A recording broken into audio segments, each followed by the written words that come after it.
The jeep rolled to a stop at the edge of what had once been a village. Sergeant Daniel Brooks stepped onto the cracked cobblestones, his boots crunching over fragments of roof tiles and shattered glass. May 1945 had brought surrender, but not yet peace. The war's end left behind a landscape of broken buildings and broken people. Oberkirchen sat in a valley between two hills in Bavaria, far enough from major cities to have escaped the worst of the bombing, but close enough to the Eastern Front that its men had been consumed by the Wehrmacht's desperate final months. What remained were women in threadbare coats, elderly men too frail for conscription, and children with hollow eyes that had seen too much. Daniel's commanding officer, Lieutenant Peterson, surveyed the scene with practiced detachment. Standard patrol, check for holdouts, weapons caches, anything that looks suspicious. We're looking for SS officers who didn't report to the collection points. The words felt mechanical. They had repeated this routine in a dozen villages already. Daniel nodded, adjusting the rifle strap on his shoulder. After 3 years of combat from Normandy to the Rhine, he had learned to compartmentalize. Do the job. Don't think too hard about the faces watching from empty windows. But something about this place felt different. Maybe it was the late afternoon light filtering through the smoke-damaged church tower, casting long shadows across the square. Maybe it was exhaustion finally catching up with him now that the shooting had stopped. Or maybe it was the boy. He appeared from behind a half-collapsed stone wall, thin as a rail, with hair so blonde it was almost white. 7 years old, Daniel guessed, though malnutrition made it hard to tell. The child wore shorts that were too large, and a sweater with holes at the elbows. But his eyes were bright, intelligent, and fixed on Daniel with unsettling intensity. "Amerikaner?" the boy asked, approaching without fear. Daniel's German was rough but functional. Yes, American. The child studied him for a long moment, then reached out and took Daniel's hand. The gesture was so unexpected, so trusting, that Daniel froze. The boy's fingers were cold and small in his palm. "You need a wife," the boy said in careful, deliberate English. "And Mama needs a home." The words hung in the air. Behind him, Daniel heard Peterson choke back a laugh. 2 other soldiers stopped what they were doing to stare. Daniel crouched down to the boy's eye level. "What's your name, son?" "Emil Fischer. I am 7 years old. I learn English from my mama and from books before the war." He spoke with the formal precision of someone who had memorized phrases from a textbook. "My English is good." "Yes, your English is very good." Daniel kept his voice gentle. "Why do you say I need a wife?" Emil pointed across the square to a small house with a blue door, one of the few structures that appeared mostly intact. "My mama is there. She is very beautiful and very kind. She can cook even with no food. She reads books in 3 languages. And she is alone." "Emil, please." The word came out fierce, desperate. The mask of childish formality cracked. "The men from the camp, they say we must go to the refugee place. They say we have no papers, no husband, no one to protect us. But if you marry Mama, we can stay. Please, sir. This is our home." Daniel's chest tightened. He had seen enough displaced persons camps to know why the boy was terrified. Overcrowded, chaotic, disease-ridden. A bureaucratic limbo where people waited for months to prove they deserved to exist somewhere. "I can't just marry." He stopped himself, recognizing the absurdity of explaining military regulations to a child in crisis. "Let me talk to your mother." Relief flooded Emil's face. He pulled on Daniel's hand, leading him toward the blue door with the urgency of someone who feared any delay might break the spell. She stood in the doorway before they reached it, and Daniel understood immediately what Emil had meant. Helena Fischer was beautiful in the way of Renaissance paintings, all high cheekbones and deep-set eyes that held stories she would never tell strangers. Her dark hair was pulled back in a practical bun. She wore a simple gray dress that had been mended many times, and her hands were rough from work. When she saw Emil pulling an American soldier toward their home, her expression shifted from confusion to horror to resignation in the space of a heartbeat. "Emil, was machst du? What are you doing?" The boy launched into rapid German, too fast for Daniel to follow completely. He caught fragments. Protecting us. They'll send us away. He needs someone too. Helena's face went pale. She placed a hand on her son's shoulder, silencing him, then turned to Daniel.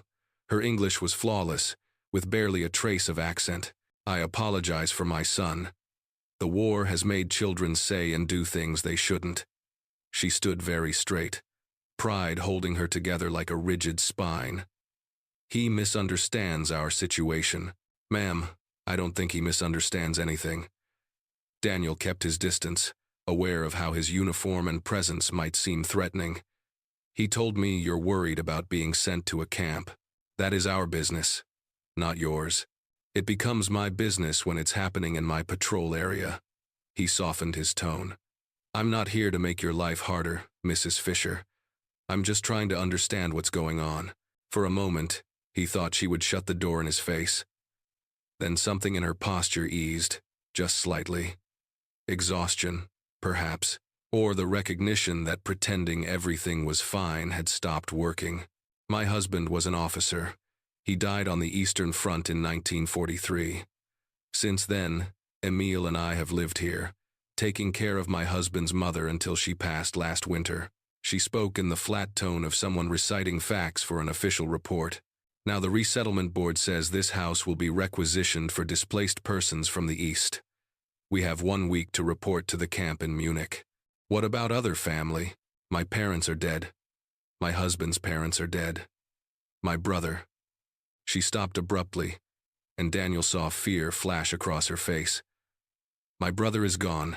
The lie was obvious. Emil looked at the ground, scuffing his worn shoe against the doorstep. Daniel filed the information away but didn't press. Whatever the truth about the brother, it was clearly dangerous ground. I'll talk to my CO, he said. There might be something we can do. At minimum, get you a delay on the camp order. Why would you help us? Suspicion replaced fear. We are German. You are the conquerors. Why does it matter to you if one more widow and her child disappear into the system? It was a fair question. Daniel had asked himself the same thing 100 times in the past weeks, seeing the human cost of victory. The truth was complicated guilt, exhaustion, the need to believe that something good could come from all the death he'd witnessed. Because your son asked me to, he said simply. And because this is supposed to be peace now. That has to mean something. Helena studied him for a long moment. Then she nodded. Just once. Would you like to come inside? We have no coffee, no tea, but I can offer you water. It wasn't much. But it was the beginning of something neither of them could have predicted. 3 days later, Daniel found himself standing in Lieutenant Peterson's makeshift office in the requisitioned schoolhouse, holding a file that made his stomach turn. You're telling me there's a war criminal connected to that family? Peterson leaned back in his chair, cigarette dangling from his lips. I'm telling you there might be. Daniel kept his voice level. Hans Müller, SS Sturmbannführer, brother-in-law to Helena Fischer, failed to report to the collection point. Last known location was near this region. And you think the widow knows where he is? I think she might, or she might not. She could be a victim herself. He hesitated. Her husband wasn't SS. Regular Wehrmacht, officer corps, killed in Russia. Everything I've found says he was a decent man who got drafted like everyone else. Peterson stubbed out his cigarette. Your job isn't to determine who was decent, Brooks. Your job is to find anyone who needs to face war crimes, tribunals. If this Müller was involved in atrocities, and his sister is hiding him, she's not his sister. She's his sister-in-law, and she lost her husband because of this war. I'm not interested in sympathy for Nazis. With respect, sir, we don't know that she is one. The lieutenant's expression hardened. You're getting too close to this, Sergeant. I've seen it happen before. We beat them, we occupy their country, and suddenly some pretty German girl makes a soldier forget who the enemy was. Heat rose in Daniel's face. That's not what this is. Then what is it? Daniel wanted to argue, to defend Helena against implications he wasn't even sure Peterson was making, but the truth was more complicated than he could articulate. Yes, Helena was beautiful. Yes. He thought about her more than he should, but what drew him wasn't romance or attraction in any simple sense. It was recognition. He'd seen it in her eyes that first day. The weight of survival, of witnessing horror and continuing anyway because there was a child depending on her. It was the same weight Daniel carried from 3 years of combat. Different sides, different causes, but the same fundamental truth: war ground people down and forced them to keep going anyway. "Permission to continue investigation, sir," he said formally. "If Mueller is in the area, I'll find him, but I need to talk to Mrs. Fisher again." Peterson sighed. "Fine. But Brooks? Watch yourself. I don't want to have to report fraternization issues." "Understood." Daniel left before his CO could change his mind. As he walked back through the village, he noticed the looks from other soldiers and the few German civilians brave enough to be outside. Word had spread that he was protecting the Fisher family. Some of his fellow Americans thought he was naive. The Germans didn't know what to make of an occupier who showed mercy. He found Helena in her small garden, attempting to coax vegetables from soil that hadn't been properly tended during the war years. She looked up as he approached, shading her eyes against the afternoon sun. "Sergeant Brooks, I wasn't expecting you. I need to ask you about your brother-in-law, Hans Mueller." All the color drained from her face. Helena stood slowly, brushing dirt from her hands with mechanical precision. "I have not seen Hans Mueller since my husband's funeral in 1943, but you know what he did, what he was part of. I know what his uniform meant." Her voice was ice. "Do you think I am proud of this? Do you think I looked at my husband's brother and felt anything but shame? I'm not accusing you of anything, Mrs. Fisher. But if he contacts you, he won't." She cut him off. "Hans blamed me for his brother's death. Said Eric was soft, that I made him weak with my talk of morality and conscience. The last words he spoke to me were that the only good I could do now was to die and let Emil be raised properly." The venom in those words spoke of real history, real pain. Daniel believed her, but belief wasn't the same as proof. "Your neighbors think you're a Nazi," he said quietly. "Did you know that? They see the widow of an officer, the sister-in-law of an SS man, and they assume you supported all of it. I know what they think." Helena's hands clenched. "Frau Schneider spits when I walk past. Herr Braun told Emil that his father was a monster. They want someone to blame, and I am convenient. Why stay then? Why not go to the camp, start over somewhere no one knows your history? Because this is my home." The composure cracked. "Emil was born in that house. Every stone in this garden, my husband and I placed together. You Americans, you liberate us from Hitler and then tell us we have no right to the lives we built. Where is the justice in that?" "There isn't any justice," Daniel said. "There's just trying to survive what comes next." They stood in silence for a moment, two people on opposite sides of history's bloodiest divide, trying to find common ground in the rubble.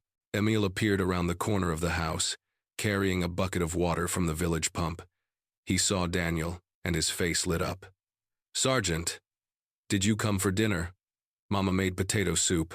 It's very good, even with no meat." "Emil." "The sergeant is working," Helena said gently. "Actually, if the invitation stands, I'd be grateful." Daniel surprised himself with the words. "I've been eating out of cans for 3 years. Real cooking sounds good." The soup was thin but well seasoned, and they ate at a small wooden table that had survived the war intact. Emil chattered about a bird's nest he'd found, about teaching himself to read English from his father's old books, about plans to rebuild the damaged sections of the village when he was older. Helena said little, watching Daniel with wary eyes, as if trying to understand his motives. When Emil finally exhausted himself and went to prepare for bed, she refilled Daniel's water glass and spoke quietly. "You want to know about my husband, only if you want to tell me." She was quiet for a long time, fingers tracing the rim of her own glass. Eric was a school teacher before the war. History and literature. He loved books more than almost anything, except Emil and me. When the conscription notice came in 1940, he had no choice. You either served or you were arrested. And then, your family suffered. He could have joined the party, made it easier on himself. Never. The word was fierce. He despised Hitler, despised the rhetoric, the violence, the scapegoating. Before the war, he spoke out in faculty meetings, wrote letters to newspapers. After war began, he was smart enough to keep quiet, but he never believed. Daniel listened, trying to reconcile the image of a principled teacher with the Wehrmacht officer who had fought for the Nazi regime. In 1942, Eric was stationed in Poland, Helena continued. He saw things there. He never gave me details, but I could see it eating him alive during his leaves home. The last time I saw him, he told me he couldn't do it anymore. He was going to find a way to desert, to come home and hide until the war ended. That's a death sentence. I know. I begged him not to, told him we would endure, that Emil needed him to survive however he could, but he said there were some things worse than dying. Her voice broke slightly. 2 months later, I received notification that he had been executed for desertion and defeatism. The Wehrmacht shot its own? All the time. In the final years. Especially if someone in SS or party leadership wanted to make an example. Hans found out what Eric was planning. He reported his own brother. The revelation hit Daniel like a physical blow. Jesus. So you see, Sergeant, why I have no love for the regime your country defeated. Why I will not hide Hans Mueller, even if he came to my door bleeding and begging. He killed the only good man I ever knew because that man had a conscience. Daniel reached across the table and placed his hand over hers. It was an impulsive gesture, possibly inappropriate, but it felt necessary. I believe you. Will your superiors? I'll make sure they do. Helena turned her hand over, briefly squeezing his fingers before pulling away. You are a strange man, Daniel Brooks. Most conquerors don't bother with belief. I'm not a conqueror. I'm just tired of death. Over the following weeks, Daniel found excuses to return to the house with the blue door. Sometimes it was official business, checking in on the status of residents in his patrol sector.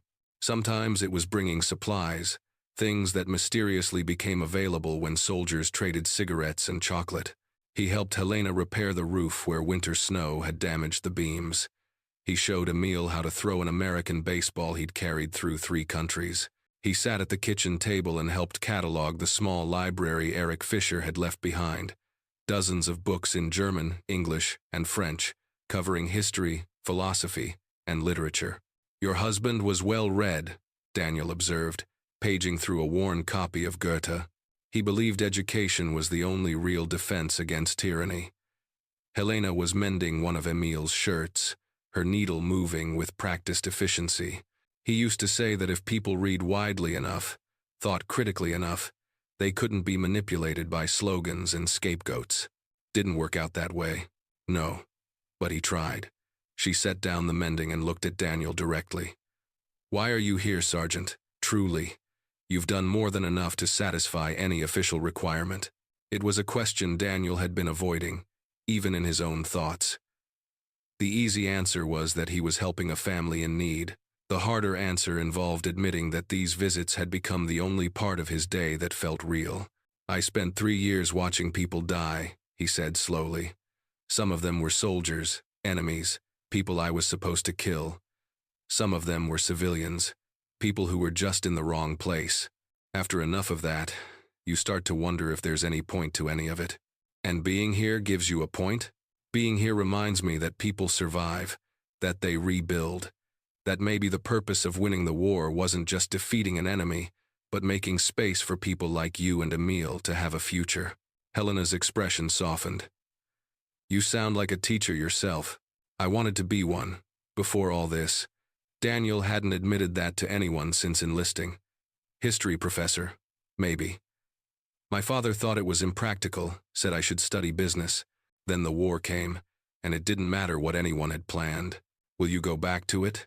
After you're discharged? Maybe. If I can figure out how to stand in front of students and teach them about war after living through one. They sat in comfortable silence for a moment, the summer evening light slanting through the window. From upstairs came the sound of Emil reading aloud to himself, practicing his English pronunciation. "He adores you," Helena said quietly. "He talks about you constantly. Sergeant Brooks says this. Sergeant Brooks showed me that. You've become a father figure to him. I didn't mean to. I'm not complaining, just warning you. When you leave, it will break his heart. What if I don't leave?" The words surprised them both. Helena's needle stopped mid-stitch. Daniel hadn't planned to say it, hadn't even fully formed the thought until it was out of his mouth. "Your unit will be reassigned," Helena said carefully. "Eventually, all occupying forces rotate. I could request a transfer. Civil affairs, reconstruction projects. There's work for people who speak German and want to help rebuild." Daniel. She rarely used his first name. Hearing it now, tentative and uncertain, made his heart race. You can't upend your life for people you barely know. Maybe I'm not doing it for people I barely know. He held her gaze. Maybe I'm doing it because I finally found something worth staying for. Before Helena could respond, the door burst open and Emil rushed in, breathless with excitement. "Mama, come see. The Steinfeld's cat had kittens." The moment broke. Helena rose, smoothing her skirt, and followed her son outside. Daniel sat alone in the kitchen, wondering if he'd just made a promise he couldn't keep, or admitted a truth he should have hidden longer. It happened 3 nights later. Daniel was working late at the command post, filing reports, when he heard the sounds of a struggle from the direction of Helena's house. He grabbed his rifle and ran. The village was dark, except for scattered moonlight. As he approached the blue door, he saw shadows moving inside, heard raised voices in German. Through the window, he glimpsed 2 men in civilian clothes that didn't disguise their military bearing. One held Emil, a hand over the boy's mouth. The other confronted Helena. Daniel kicked in the door. Everything happened fast. The man holding Emil spun toward him, reaching for a concealed weapon. Daniel's training took over, 3 years of combat reflexes that bypassed conscious thought. He struck with the rifle butt, connecting hard enough to send the man sprawling. Emil broke free and ran to his mother. The second man drew a Luger, but Helena moved faster, smashing a chair across his shoulders. The pistol clattered to the floor. Daniel had his rifle trained on both men before they could recover, hands where I can see them. Now, they complied slowly, glaring with undisguised hatred. In the lamplight, Daniel could see they were young, maybe early 20s, with the hard eyes of men who'd seen combat. Waffen-SS? He guessed. The taller one spat at his feet. "We don't answer to American occupation dogs. You'll answer to a war crimes tribunal then." Daniel kept the rifle steady. "Helena, are you and Emil okay?" "We're fine." Her voice shook despite the brave words. Emil clung to her, silent tears streaming down his face. "What did they want?" "Papers. Documents my husband supposedly kept. They think I know where Hans Mueller is hiding. Do you?" "No."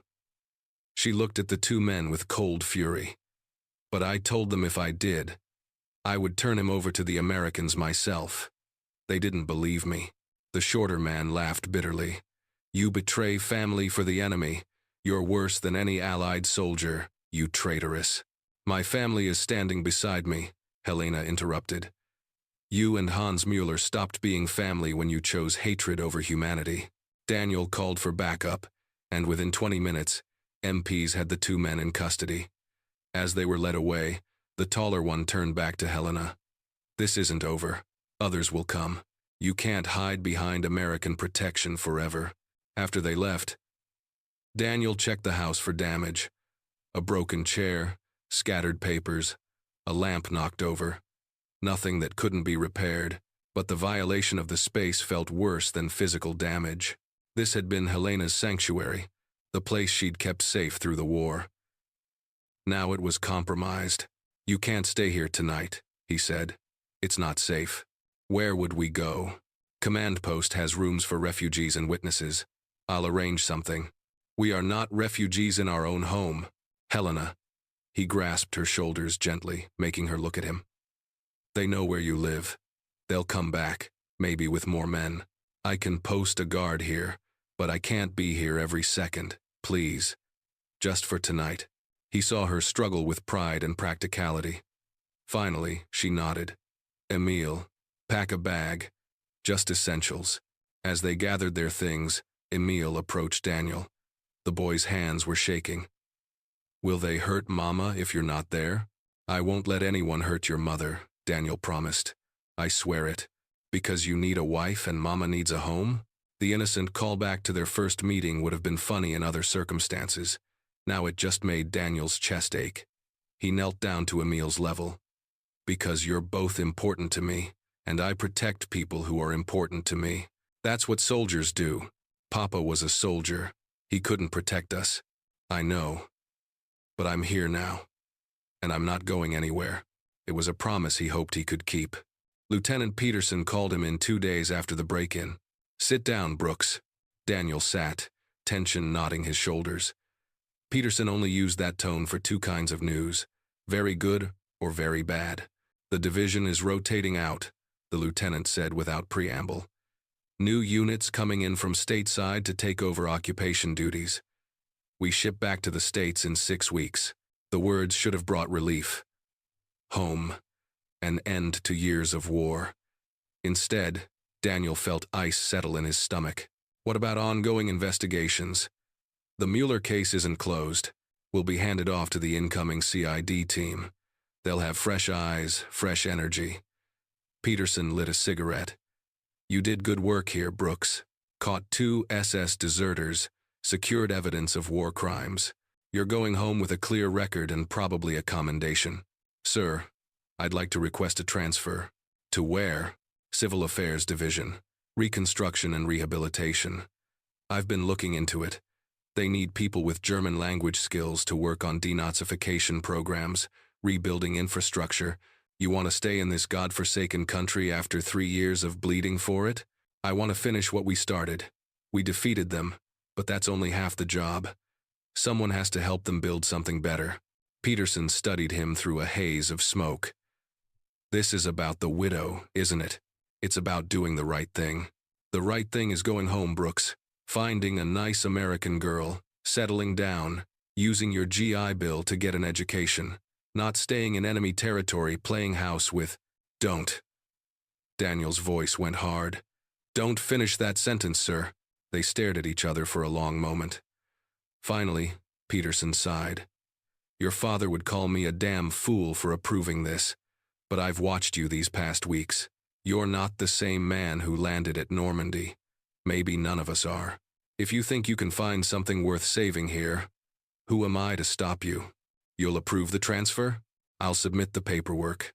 No guarantees, but you've got a decent argument. Combat veteran, language skills, knowledge of the local area. He stubbed out his cigarette. But Brooks, make sure you know what you're doing. You can't save everyone, and you can't fix what this war broke by sheer force of will. I'm not trying to save everyone, sir. Just 2 people who deserve a chance. That evening, Daniel found Emil sitting on the garden wall, throwing pebbles at a tin can. The boy had been quieter since the break-in, the cheerful chatter replaced by a watchful wariness that no 7-year-old should have to carry. Mind if I join you? Daniel asked. Emil shrugged, which Daniel took as permission. They sat in silence for a while, taking turns throwing stones. I'm sorry, Emil said suddenly. For what? For what I said. The first day. About you needing a wife and Mama needing a home. The boy kept his eyes on the tin can. It was a stupid thing to say. Mama was very angry with me. It wasn't stupid, Daniel said gently. It was honest. That's different, but it wasn't true. You didn't need a wife. You were just a soldier doing his job, and I embarrassed Mama in front of everyone. Emil, look at me. Daniel waited until the boy met his eyes. Do you know why I came back? After that first day? To investigate us. To see if we were hiding Uncle Hans. That's what I told myself. But the truth is, I came back because of what you said. Because you saw something I needed even though I didn't know it yet. What? A reason. Daniel chose his words carefully. I'd been fighting for so long, I forgot what I was fighting for. Then you reminded me. You showed me that the point of all of it, all the terrible things I saw and did, was so kids like you could grow up in a world that's better. So people like your mother could rebuild without being afraid. Emil was quiet for a moment, processing this. Do you love my mama?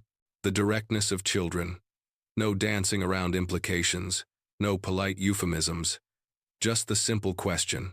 Yes, Daniel said. I think I do. Does she love you? I don't know. We haven't talked about it. She does, Emil said with the certainty of a child who paid attention to things adults thought they were hiding. She smiles different when you're here, and she sings again, when she's cooking. She stopped singing after Papa died, but now she does it again. Your father was a good man, Emil. I want you to know that. What happened to him wasn't his fault. I know. Mama told me the truth last year, when I was old enough to understand. Papa tried to do the right thing and bad men killed him for it. Emil's voice hardened with an anger beyond his years. That's why I don't want us to go to the camp, because the bad men are still out there, and if you're not here to protect us, they'll hurt Mama to get to Uncle Hans. I'm not going anywhere, Daniel promised. I'm staying in Germany, working with the reconstruction. I'll be here as long as you need me. Forever? If your mother will have me. Yes, forever. Emil launched himself at Daniel, wrapping thin arms around his neck in a fierce hug. Daniel held the boy, feeling the trembling that indicated tears the child was too proud to let fall. I just don't want Mama to cry anymore, Emil whispered. She cries at night when she thinks I'm asleep. She's so sad, all the time, and I can't fix it. But you make her happy, so please don't leave. Please. I won't. Daniel promised, his own throat tight. I swear on my life, Emil, I won't leave. The transfer came through 3 weeks later. Daniel Brooks, formerly of the 3rd Infantry Division, was officially reassigned to the Civil Affairs Division, assigned to reconstruction efforts in Bavaria. His new duties would include liaising with local populations, overseeing infrastructure repairs, and facilitating the denazification and rehabilitation process. He returned to Oberkirchen on a Thursday afternoon in late June. The summer heat had baked the cobblestones, and the village had begun showing tentative signs of recovery. Someone had cleared rubble from the church square. A few shops had reopened. Children played in the streets again, their laughter a sound that had been absent for too long. Helena was in her garden, working on the tomato plants that were finally starting to produce fruit. She didn't see him approach, too focused on staking up a vine that threatened to fall under the weight of green tomatoes. Daniel stood at the gate, content to watch her for a moment. She wore a simple cotton dress, her hair pulled back with a scarf. There was dirt on her hands and a smudge of it on her cheek. She looked tired and worried and beautiful and alive. Then Emil spotted him. The boy had been carrying water from the pump, but he dropped the bucket and ran, shouting, "Sergeant Brooks, you came back." Helena whirled around, shock and something else, something bright and unguarded, flashing across her face before she could school her expression to neutrality. Daniel caught Emil as the boy launched himself forward, spinning him around once before setting him down. "Told you I wasn't going anywhere, but everyone said your unit left." They said all the Americans were going home. Most of them are. But I transferred to a different assignment. I'm going to be working on rebuilding projects in this area. He looked over Emil's head to Helena. If that's okay with the locals, of course. She walked toward them slowly, as if afraid sudden movement might make him disappear. You stayed. I stayed. Why? Because a very smart boy once told me I needed a wife, and his mother needed a home. And it took me a while, but I realized he was right. Daniel kept his voice light despite the hammering of his heart. I do need someone, and I'd like that someone to be you, if you'll have me. Helena stopped a few feet away. Tears tracked through the dust on her face. Daniel, you can't just give up your whole life. I'm not giving up anything. I'm choosing something. There's a difference. He closed the distance between them, taking her hands in his. They were calloused and strong, hands that had worked and fought and survived. I know it's too soon. I know we come from different worlds, different sides of the worst war in history. I know people will talk, and it'll be complicated, and there are 1,000 reasons why this is a terrible idea. Then why? Because when I'm with you and Emil, I feel like myself again. Not the soldier, not the man who had to do terrible things to survive. Just myself, and that's worth more than any life I left behind. I don't need rescuing, she said, but her fingers tightened on his. I need you to understand that. I'm not a damsel in distress, waiting for an American hero. I know. You're the strongest person I've ever met. You survived this war, raised your son alone, stood up to the regime even when it cost you everything. I'm not here to rescue you. I'm here because I want to be part of what you're building. Helena let out a sound that was half laugh, half sob. You're absolutely insane. Probably. This will be difficult. My neighbors still don't trust me. Your friends will think you've lost your mind. We'll have to navigate military regulations, civilian bureaucracy, and the fact that 6 months ago, we were enemies. I've faced worse odds. She looked at Emil, who was watching them with barely contained excitement, then back to Daniel. If we do this, it has to be real. Not an arrangement, not a convenience. I won't build my life on another lie. No lies, Daniel agreed. Just us, figuring it out as we go, building something new from everything that was broken. For a long moment, Helena just stared at him. Then she smiled, real and unguarded, the kind of smile he suspected she hadn't allowed herself in years. Then yes, if you're truly sure this is what you want, then yes. Emil cheered, and Daniel pulled Helena into his arms. And for the first time since landing on a beach in Normandy 3 years ago, he felt like the war was truly over. They stood together in the garden, 3 people who had no logical reason to become a family, bound by nothing but choice and hope and the simple human need to build something good from the ruins. The sun set over the valley, casting gold light over Oberkirchen, and for the first time in years, the future felt possible. It wouldn't be easy. Daniel knew that.